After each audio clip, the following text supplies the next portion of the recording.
আমার ভাই জানেরা, হে নবী পাকের উম্মত উম্মতিরা, হে নবী দেওয়ানরা, আল্লাহর কোরআন বলল বান্দা ওহুম লা ইফতানুন, আমি আল্লাহ পরীক্ষা করব।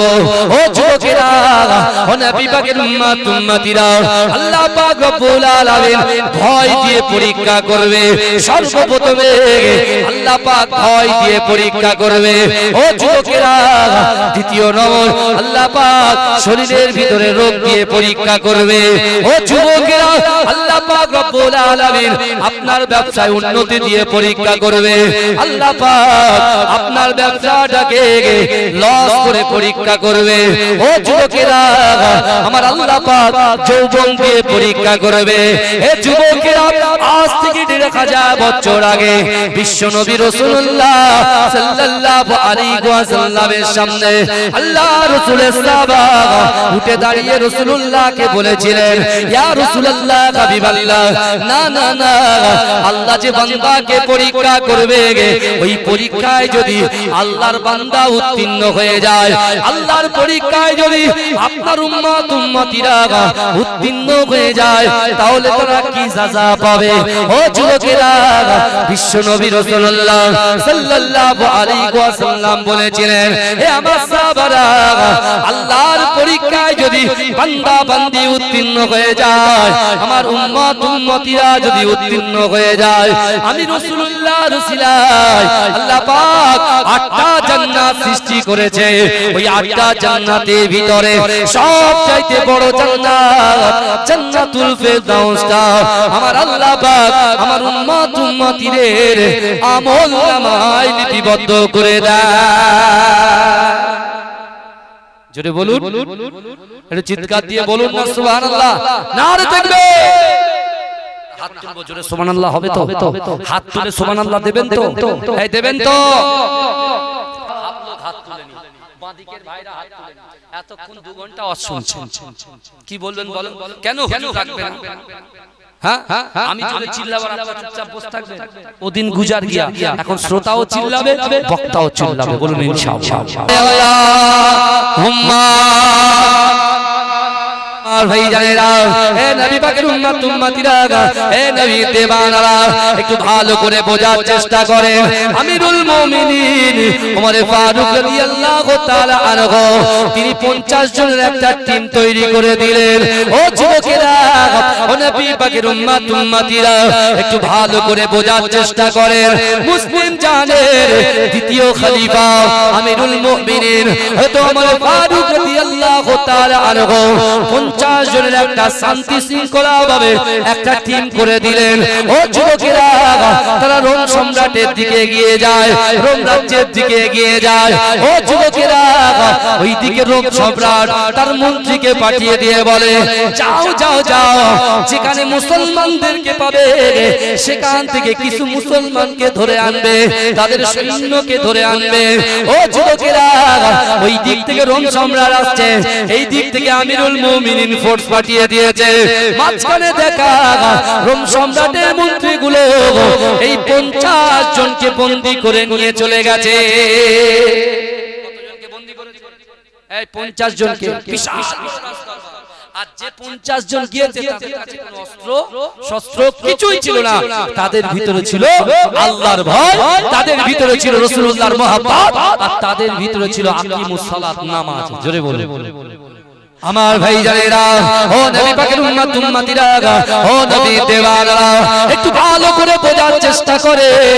আল্লাহর বান্দা আমার রাসূলুল্লাহর গোলাম, ও যুবকেরা, আব্দুল্লাহ ইবনে হুযায়ফা ওই রোম সম্রাট যখন তার গায়ে থেকে হাত দিয়ে এগুলো প্রপোজাল গুলো যখন দেয়, ও যুবকেরা, ওই সময় আব্দুল্লাহ ইবনে হুযায়ফা তার হাত থেকে তার কাঁধ থেকে রাজার হাতকে দূরে সরিয়ে দিয়ে তিনি সঙ্গে সঙ্গে দাঁড়িয়ে গিয়ে বললেন, এই রোম সম্রাটের কুকুর, এই রোম সম্রাট সংসদ, না না না, পুরো রোম সাম্রাজ্য যদি তুই আমাকে দিয়ে দিস, আমি আব্দুল্লাহ ইবনে হুযায়ফা মুসলমান ধর্ম ছেড়ে দিয়ে খ্রিস্টান ধর্ম গ্রহণ করব না। জোরে বলে, এই জোরে বলবেন না? আমি আপনি আমরা হলে কি বলতাম 10 দিন টাইম দেন ভাববো তারপর বলবো হয় কি হয় কথা বল আমি কিন্তু এখানে কাউকে খুশি করতে আসি না কাউকে ঠেট করতে আসি না আল্লাহকে খুশি করতে এসেছি রাসূলের মহব্বতে আপনি আমরা সকলে বসেছি আমার ভাই জানেরা হে নবী পাকের উম্মত উম্মতিরা হে নবী দেবানারা ওই রমজান রাত চিন্তায় পড়ে যায় এতগুলো সৈন্যর মাঝখানে যারা আমার কথায় ওঠে গে আমার কথায় বসে না না না তাদের সামনে আমাকে অপমান করেছে ও যুবকেরা রোম সম্রাট বলছে তোমাকে আর একবার সুযোগ দেওয়া হলো তুমি মুসলমান ধর্ম ছেড়ে দিয়ে তুমি খ্রিস্টান ধর্ম গ্রহণ করো হে যুবকেরা হে নবী পাকের উম্মত উম্মতিরা আব্দুল্লাহ ইবনে হুযায়ফা ওই সময় চিৎকার দিয়ে হাতটা ইশারা করে বলেছে এই রোম সম্রাটের সৈন্যরা তোরা যদি আমাকে মেরে খান খান করে দিস তোরা যদি আমার মেরে পিস পিস করে দিস না না না আমি আব্দুল্লাহ ইবনে হুযায়ফা আল্লাহর ভয় রাসূলুল্লাহর মহব্বত থেকে কিঞ্চিত পরিমাণে সচ্ছি না সরব না জোরে বলে বলছে রোমের সম্রাট তোমারে অর্থকে আমি লাথি মারি তোমার অর্থে আমি দুটো নিক্ষেপ করি তুমি আমাকে আমার জায়গায় যেতে দাও আমার জায়গায় যেতে দাও কিন্তু আমার ভাই জানেরা হে নবী পাকের উম্মত উম্মতিরা হে নবী দেওয়ানারা আব্দুল্লাহ ইবনে হুযায়ফা এমন করে রোম সম্রাটের সামনে এই কথা যখন বললেন ও যুবকেরা 49 জনকে একটা ঘরে বন্দী করে দেওয়া হলো আব্দুল্লাহ ইবনে হুযায়ফাকে তার 49টা বন্ধুর কাছ থেকে দূরে সরিয়ে দিয়ে ওই সময় মন্ত্রীকে রাজা বারবার বলছে শোনো শোনো এই আব্দুল্লাহ ইবনে হুযায়ফাকে ঘুমাতেও দেবে না খেতেও দেবে না তাকে লাঞ্ছিত করো অত্যাচার করো তার ভিতরে যত রকম কষ্ট আছে সব কষ্ট তাকে দাও যাতে করে আমি দেখব সে আল্লাহকে কতটা ভয় করে আল্লাহর রাসূলকে কতটা মহব্বত করে ইসলামের উপরে সে কতক্ষণ পর্যন্ত কিভাল থাকতে পারে ও যুবকেরা ও নবী পাকের উম্মত উম্মতিরা রোম সম্রাট বলছে না না না ওই আব্দুল্লাহ ইবনে হুযায়ফার পাশে একটা ডক্টরকে রেডি করে দাও যখন সে মৃত্যু শয্যায় শায়িত হবে ডক্টর তাকে ট্রিটমেন্ট করবে ট্রিটমেন্ট করার পরে আবার যখন সুস্থ হবে আবার তাকে কষ্ট দেওয়া হবে আবার যখন কষ্ট হয়ে মৃত্যু শয্যায় শায়িত হবে আবার তাকে ট্রিটমেন্ট দেওয়া হবে আবার তাকে কষ্ট দেওয়া হবে এরকম কষ্ট দিতে দিতে একটা সময় সে আল্লাহকে ভুলে যাবে রাসূলুল্লাহর মহব্বতকে ভুলে যাবে আর আমি রোম সম্রাট আমার কাছে বশ্যতা স্বীকার করবে ও যুবকেরা ও নবী পাকের উম্মত উম্মতিরা আব্দুল্লাহ ইবনে হুযায়ফাকে এমন একটা জায়গায় বন্দী করে দিল না তিনি বসতে পারে না দাঁড়াতে পারে না ঘুমাতে পারে না খেতে পারে ও যুবকেরা আমার আল্লাহ বলছে বান্দা উদউনি আস্তাজিব লাকুম ও বান্দা তোমরা আমার কাছে যাও আমার আল্লাহ বলছে বান্দা লা তাকনাতু বির রাহমাতিল্লাহ আমার রহমত থেকে নিরাশ হয়ে যেও না ও যুবকেরা ওই সময় আব্দুল্লাহ ইবনে হুযায়ফাকে যখন তরে তরে কষ্ট দেয় দিকে দিকে কষ্ট দেয় ও যুবকেরা রকমে রকমে কষ্ট দেয় ওই আব্দুল্লাহ ইবনে হুযায়ফা আল্লাহর কাছে দরখাস্ত করে আল্লাহ আমি আব্দুল্লাহ আপনার বান্দা না না না আপনাকে ভয় করি আল্লাহর রাসূলকে মহব্বত করি ওগো রব্বুল আলামিন নামাজ আদায় করি কিন্তু এই কাফের নামাজ পড়তে দেয় না ওগো রব্বুল আলামিন জীবন চলে যাবে ঈমান দিতে রাজি না জোরে বলেন না জোরে বলা যাবে না আমার সোনার ভাই আমার যুবকেরা এই আব্দুল্লাহ ইবনে হুযায়ফা থেকে আব্দুল্লাহ ইবনে হুযায়ফা থেকে শিক্ষা নিতে হবে এই শুনছেন না এখান থেকে আপনি শিক্ষা নেবেন না আর আজকে টুপিওয়ালা দাড়িওয়ালা নিজের দু চারটে ফ্ল্যাটের জন্য কিছু টাকার জন্য, কিছু অর্থের জন্য কার গোলামি করছে?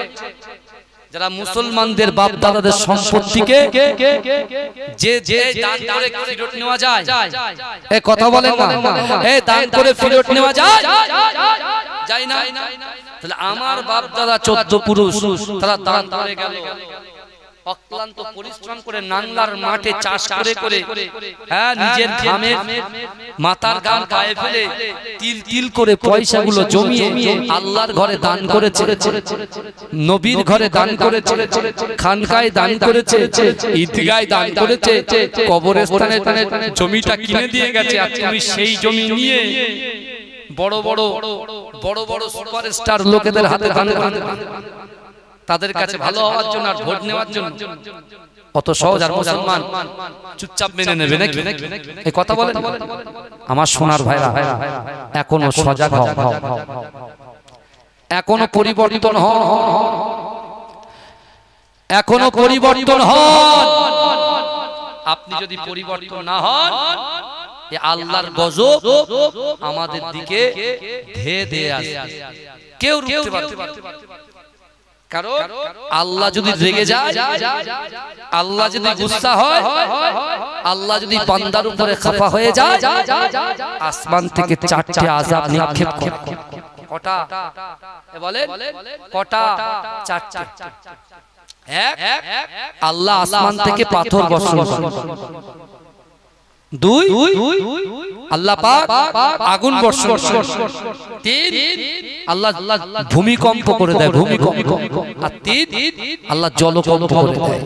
এই 4টে আযাব যদি আমাদের কাছে আসে, সারা বিশ্বের মুসলমান এক হয়ে যদি এই আযাবকে রক্ষা করার চেষ্টা করি, কারণ ক্ষমতা আছে পারা রক্ষা করা আছে? এত অহংকার কিসে? এত অহমিকা কিসে? এত আত্মগরিমা কিসে? সাবধান হয়ে যায়। অনেক অনেক গুনাহ করেছি, বহু নামাজ ত্যাগ করে দিয়েছি, বহু জুম্মার নামাজকেও ত্যাগ করে দিয়েছি, মা বাবাকে কষ্ট দিয়েছি, স্ত্রীর হক নষ্ট করেছি, সন্তানের হক নষ্ট করেছি, পুরুষের হক নষ্ট করেছি, মায়ের হক নষ্ট করেছি, নিয়ে যৌবন নষ্ট করেছি, পরকীয়ায় লিপ্ত হয়েছি, গুনাহ করেছি, সুদ খেয়েছি, হারাম খেয়েছি, বাজে ব্যবসা। ফিরে এসে বাঁচতে যদি চাও, ফিরে এসে রোম সম্রাট একটা যুবককে পরীক্ষা করছে যে এর ভিতরে কতটা আল্লাহর ভয় থাকতে পারে, রাসূলুল্লাহর মহব্বত থাকতে পারে, এ কতটা ঈমানের জায়গায় মজবুত হয়ে থাকতে পারে। রোম সম্রাটের কাছে ডক্টর ছুটে এসেছে, শুনছেন? রোম সম্রাটের কাছে ডক্টর ছুটে এসেছে, এসে বলছে সম্রাট শিগগিরই চলেন। বলে কেন? বলে এবারে আর আব্দুল্লাহ ইবনে হুযাইফাকে বাঁচানো যাবে না। বলে কেন বাঁচানো যাবে না? বলছে তাকে তো খেতে দেওয়াই হয়, তাকে পানি পর্যন্ত পান করতে দেওয়া হয় না, হয়তো আর সে বেশিক্ষণ বাঁচবে। রোম সম্রাট বলছে শোনো, 2টো খাবার নিয়ে যাও। এখন মানুষ ক্ষুধার তাড়নায় ও বাসি জিনিস খেয়েও ক্ষুধা নিবারণ করে। আপনি দেখবেন বড় বড় রেস্টুরেন্টে যাবেন, দেখবেন অসহায় বাচ্চা বাচ্চা ছেলেগুলো তারা হাত পাতে, পাতে কি পাতে না। আপনি কেক শপে গেলেন, নিয়মরে গেলেন, বা আপনি মঞ্জিনিসে গেলেন, দেখবেন যেই ঢুকছেন, বা আপনি অন্য বড় বড় রেস্টুরেন্টে যখন খাচ্ছেন, যেই ঢুকবেন একটা বাচ্চা গিয়ে হাত শিয়ালদা স্টেশনে যাবেন, শিয়ালদা স্টেশনে গিয়ে খাবেন কোন জায়গায়, হাত পাতবে। ওই বাচ্চাগুলো যখন খেতে না পায়, আমরা যে নষ্ট করি যে খাবারটা, ওই খাবারটা তুলে তুলে খায়, কারণ বাঁচতে তো হবে। রোম সম্রাট তার কি তীক্ষ্ণ বুদ্ধি দেখেন, সে বলছে শোনো, ওকে তো এতদিন ধরে খাবার দেইনি, মানে ওর সামনে যেটা নিয়ে যাব সেটা শিখে যাও। তা ডক্টরটা কি করেছে? এই শুনছেন তো, ডক্টরটা কি করেছে? ডক্টর নিজে ঠিক করেছে যে আমি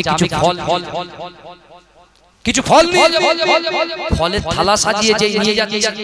তখন রোম সম্রাট বলছে ডক্টর এদিকে এসো। কি নিয়ে যাচ্ছ? ফল। বলে না, ওসব দেওয়া যাবে না, মুসলমানরা যেটা খায় না সেটাই নিয়ে যাও। কি বাবাজি, শুকরের গোশত খাওয়া কি? এ জোরে বলেন, শুকরের গোশত খাওয়া কি? হারাম। মদ খাওয়া কি? হারাম।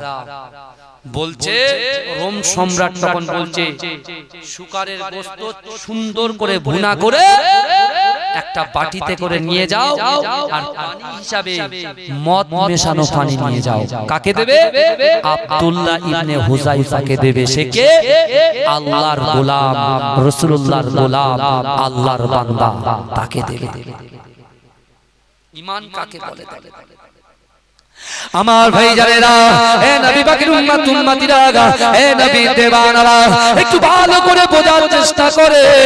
ও যুবকেরা, আল্লাহ আমাদেরকে দৈনন্দিন তিন বেলা খাওয়ায়। ও যুবকেরা, আল্লাহর দেওয়া রিজিককে, আল্লাহর দেওয়া রুজিকে আল্লাহ পাক আমাদের সুন্দর গঠন দিয়ে পাঠিয়েছে। ও যুবকেরা, কিন্তু আল্লাহ পাক দৈনন্দিন আমাদেরকে 5 বার ডাকে, হাইয়া আলাস সালাহ, হাইয়া আলাস সালাহ, আস-সালাতু খায়রুম মিনান নাওম। ও যুবকেরা, ও নবী পাকের উম্মত উম্মতিরা, একটু ভালো করে বোঝার চেষ্টা করেন। না না না, আজকে আল্লাহ পাক রব্বুল আলামিনের ওই সকল, আল্লাহ পাক রব্বুল আলামিনের ওই সকল হুকুমগুলোকে আমরা ঠিকঠাক ভাবে পালন করতে পারি না। কিন্তু যুবকেরা, আব্দুল্লাহ ইবনে হুযাইফা থেকে শিক্ষা নেন, আব্দুল্লাহ ইবনে হুযাইফা থেকে শিক্ষা নেন।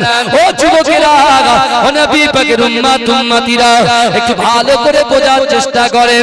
আব্দুল্লাহ ইবনে হুযাইফার কাছে ওই ডক্টর গিয়ে বলছে, এ আব্দুল্লাহ ইবনে হুযাইফা, কিছুক্ষণ পরে তুমি ইন্তেকাল করবে, হয়তো আর তুমি বাঁচবে না।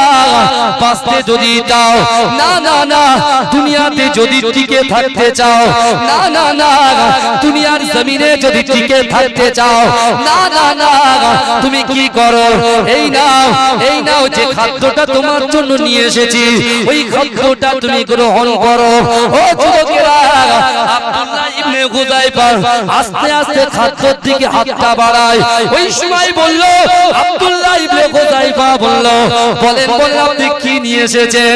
বলছে, শোনো শোনো, আজকে রোম সম্রাট তোমার জন্য শুকরের গোশতকে ভুনা করে মদ মেশানো পানিকে তোমার কাছে দিয়েছে। ও যুবকেরা, ইসলাম মানে শান্তি, ইসলাম মানে শান্তি। ও যুবকেরা, যিনি ইমানদার হয়, দুনিয়ার কোন বাদশা, দুনিয়ার কোন নেতা, দুনিয়ার কোন এমপি, দুনিয়ার কোন এমএলএ কে ভয় পায় না। এ যুবকেরা, ওই সময় আব্দুল্লাহ ইবনে হুযাইফা কি করেছিলেন? এক ধাক্কা দিয়ে যে আব্দুল্লাহ ইবনে হুযাইফা এতটাই দুর্বল হয়ে পড়েছে, হাত ওঠে না, পা ওঠে না, মুখ দিয়ে কথা বার হয় না। কিন্তু না না না, যখনই তার সামনে বলা হলো শুকরের গোশত নিয়ে আসা হয়েছে, মদ মেশানো পানি নিয়ে আসা হয়েছে, আল্লাহ পাক তার শরীরের ভিতরে এমন গায়বী শক্তি দিয়েছে, এক ঝাপটা দিয়েছে, শুকরের গোশত মদ মেশানো পানি অন্যদিকে পড়ে ছিটিয়ে গিয়েছে।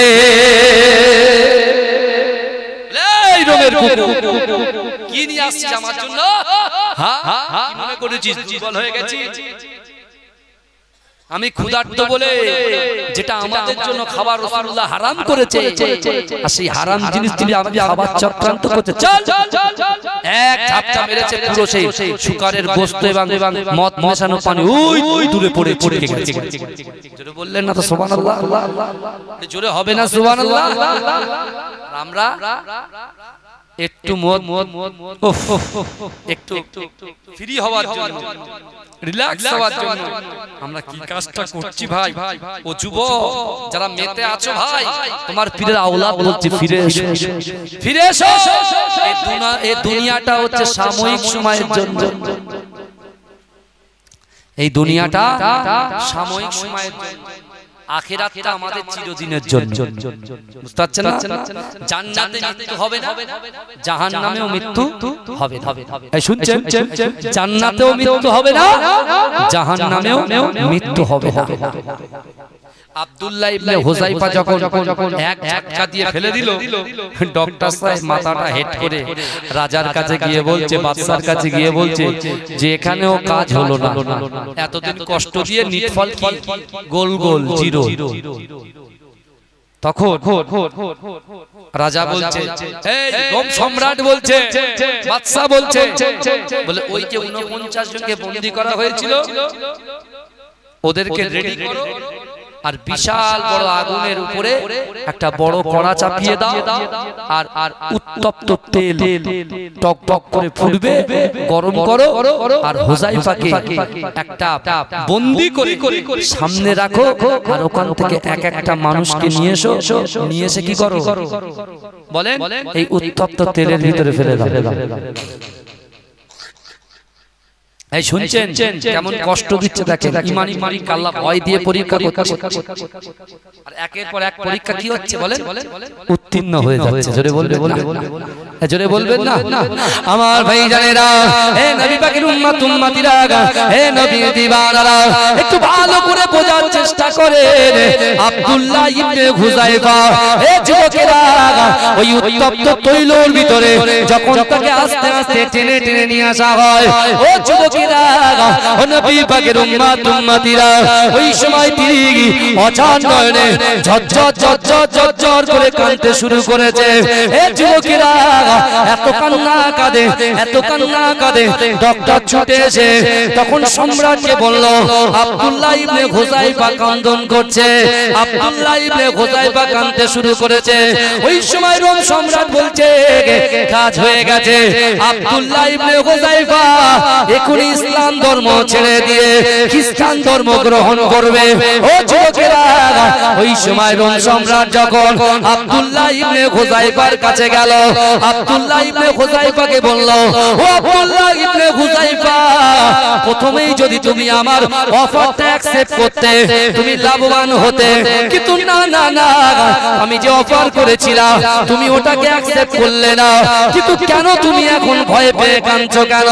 ও যুবকেরা, আব্দুল্লাহ ইবনে হুযায়ফা বলছে, এই রোম সম্রাট শোনো, আমি কাঁদি নাই ভয়ের জন্য কাঁদি নাই, আমি মৃত্যুর জন্য কাঁদি নাই, আমি আল্লাহর কাছে রোনা জারি করে বলছি, আল্লাহ এখনই আমার মৃত্যু হয়ে যাবে, আবার যদি আপনি পুনরায় জীবন দিয়ে দেন আমি আবার বিদ্যুতে পতিত হতে রাজি আছি। ওগো রব্বুল আলামিন, আপনি যতবার আমাকে মৃত্যু দেবেন আবার আপনি হায়াত দেবেন, আমি আল্লাহ আপনার দ্বীনের জন্য, ইসলামের জন্য আপনার ভয় রাসূলুল্লাহর মুহাব্বত নিয়ে মরতেও রাজি আছি।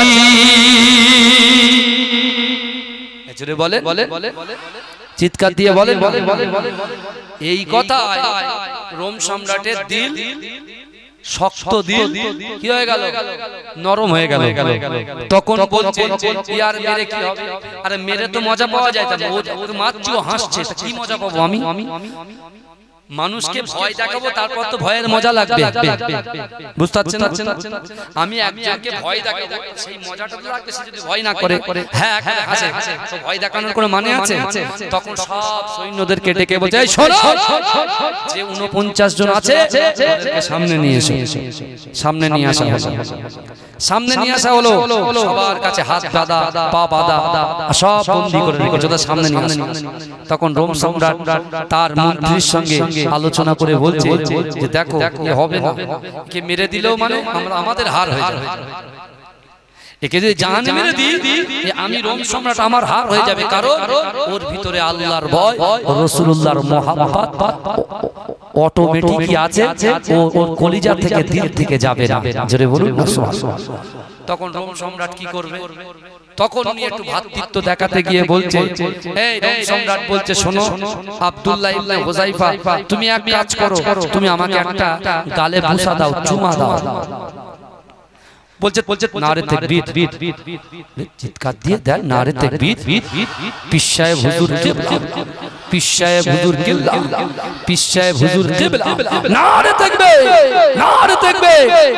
বসিরহাট মাওলানা বাগ দরবার শরীফ, বসিরহাট মাওলানা বাগ দরবার শরীফ, জনাব পীর সাহেব মনিরুল আমিন চাচাজান হুজুর কিবলা, নারে তাকবীর, দরুদ শরীফ, আল্লাহুম্মা।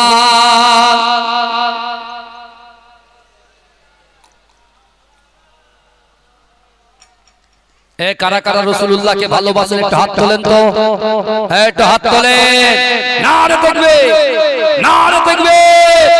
ওয়াকাবিল মানছি না, মানবো না, জোরে বলেন, ওয়াকাবিল মানছি না, মানবো না, বলেন মানছি না, মানবো না। আমি যখন হাত তুলবো জোরে সুবহানাল্লাহ বলবেন তো। আরে বাবা কেন বলছি, আমরা তো এখানে ভোট নিতে আসিনি রে ভাই। কবর, মসজিদ, মাদ্রাসা, খানকা, ঈদগাহ, দরগা, মাজার, সেটা যে আমাদের থেকে ছিনিয়ে নিচ্ছে, সেটাকে ধরে রাখতে এই স্লোগান। আর আপনি ভাববেন না যে মুসলমান চুপচাপ এখন ঘুমাবে। মুসলমান ঘুম থেকে জেগে গেছে ইনশাআল্লাহ। আর আমাদের এই লড়াই, আমাদের এই সভা, আমাদের এই প্রচার কোনো হিন্দু ভাইয়ের বিরুদ্ধে নয়। আপনারা ভুল ভাববেন না। আপনারা হচ্ছেন আমাদের বন্ধু, আপনারা হচ্ছেন আমাদের ভাই। হ্যাঁ, যখন আমরা ব্লাড ডোনেশন ক্যাম্প করি, আমার হিন্দু ভাইয়েরা রক্ত দেয়, আমার মুসলমানরা ভাইয়েরা পাশে শুয়ে শুয়ে রক্ত দেয়। কথা ঠিক না? কথা তামাশা ভাইরা। আমি যখন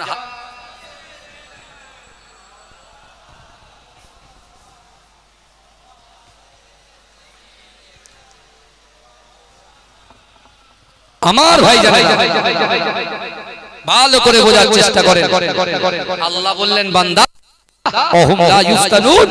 আমি আল্লাহ পরীক্ষা করব। আব্দুল্লাহ ইবনে হুযাইফা রোম সম্রাট বলছে তুমি আমার কপালে একটা চুমা দিয়ে চলে যাও। এই শুনছেন, রোম সম্রাটকে বলছে যে আমি আপনাকে চুমা দিতে পারবো না, কিন্তু হ্যাঁ আমি বাঁচবো আর আমার ভাইরা মার খাবে। এই সেন্স, এই চিন্তা ভাবনা যার ভিতরে আছে, আমার সোনার ভাইদেরকে বলছে ডিলিট করে দেন, ডিলিট করে দেন। যেটা আপনার ভালো লাগে সেই ভালো লাগাটা আপনার ভাইকেও ভালো লাগতে হবে। বুঝে যাচ্ছে? যে পোশাকটা আপনি কিনেছেন, আপনি যে নিজের ইচ্ছাকৃতভাবে সুন্দর স্বচ্ছ নম্র পোশাক কিনেছেন, সেই পোশাক কিন্তু আপনার ভাইয়ের জন্য নিতে হবে, তাকে খুশি করার জন্য। আব্দুল্লাহ ইবনে হুযাইফা রাসূলুল্লাহ থেকে, রাসূলুল্লাহর আদর্শকে আমিরুল মুমিনিন হযরত ওমর ফারুক রাদিয়াল্লাহু তাআলা আনহু তিনি রাসূলুল্লাহর আদর্শ নিয়েছেন। আর তিনি তার যারা মহব্বতের মুহিব্বিন যে সকল শ্রোতাগুলো ছিল তাদেরকে বন্টন করেছে। আর সেই আব্দুল্লাহ ইবনে হুযাইফা বলছে এসব সম্রাট শোনো, আমি তোমাকে চুমা দিতে পারি, আমার এই 49টা ভাইকে ছেড়ে দিতে হবে। জোরে বলে, জোরে বলবেন না। আমি আপনাকে বুসা দিতে পারি কোথায়? আপনার কপালে, কিন্তু 49টা ভাইকে তোমাকে, তুমি যে বন্দী করে রেখেছো তাদেরকে আজাদ করতে হবে। রোম সম্রাট কি করলো? আল্লাহর ভয়, রাসূলুল্লাহর মহব্বতের কাছে হেরে গেল। জোরে বলে। আর জয় হলো কার? যার কলিজার ভিতরে আল্লাহর ভয় ছিল, যার কলিজার ভিতরে রাসূলুল্লাহর মহব্বত ছিল, যে নামাজের পাটিতে নিজের অন্তরের কথা, মনের কথা, ইচ্ছার কথা, আকাঙ্ক্ষার কথা, উদ্দেশ্যের কথা আল্লাহর সঙ্গে শেয়ার করেছে, আল্লাহ তাকে জয় দিয়েছে। জোরে বলে, জোরে বলবেন না।